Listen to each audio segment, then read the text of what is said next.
ঝকঝকে সম্প্রীতি উড়ালপুল আর ঠিক তার নিচে বজবজ ট্রাঙ্ক রোডের অবস্থা বেহাল ছিল। এবার সেই রাস্তা ঠিক হয়েছে, এবার সেখানে লাগানো হচ্ছে আলো।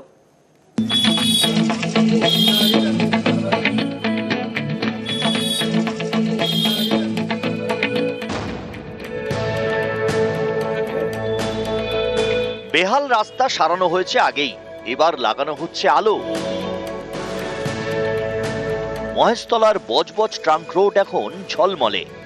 দক্ষিণ ২৪ পরগনার মহেশতলা পুরসভা, এখানেই সম্প্রীতি উড়ালপুল। একদিকে বাটা মোড়, আরেকদিকে জিঞ্জিরা বাজার।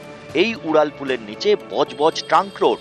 উড়ালপুল তৈরির সময় থেকে বেহাল, খানাখন্দে ভরা, রাস্তায় ছিল না আলো, ফলে পদে পদে বিপদ।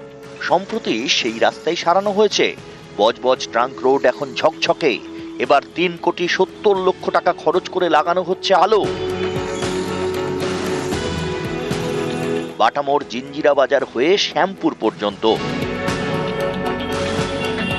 যেভাবে রাস্তাটা হয়েছে সত্যি আমরা গর্বিত আর আমরা আনন্দিত, কারণ দীর্ঘদিন পর যে রাস্তাটা তো পেয়েছি আমরা, অনেক দিন যাবে। আর এই রাস্তায় যে আলোটা ছিল না, এখন আলোটা লাগানোর পর এখন রাস্তা পুরো দিনের আলোর মতো হয়ে আছে। রাস্তা হওয়ার পর মহেশতলাবাসী খুবই খুশি। এই যে লাইট লেগেছে পুরো জিঞ্জিরা বাজার থেকে বাটামোড় পর্যন্ত, ঝকঝকে রাস্তা, চকচকে আলো, কোনো অসুবিধা নেই, মানুষ খুব খুশি। মাননীয় সাংসদ অভিষেক ব্যানার্জির উদ্যোগে লাইটের কাজ শুরু হয়েছে। 400টি পোস্ট এবং 1200 লাইট দিয়ে বজবজ ট্যাঙ্ক রোডকে আলোকসজ্জিত করা হচ্ছে। এমন আলো লাগানো হয়েছে যে আলোতে আপনি দেখতে পাচ্ছেন যে নিচে একটা পিন করে থাকলেও দেখা যাচ্ছে, মানে এতটাই আলোকিত হয়েছে। তার জন্য সবাই সাংসদকে আশীর্বাদ করছেন। মহেশতলা থেকে সমীর মণ্ডল, নিউজ 18 বাংলা।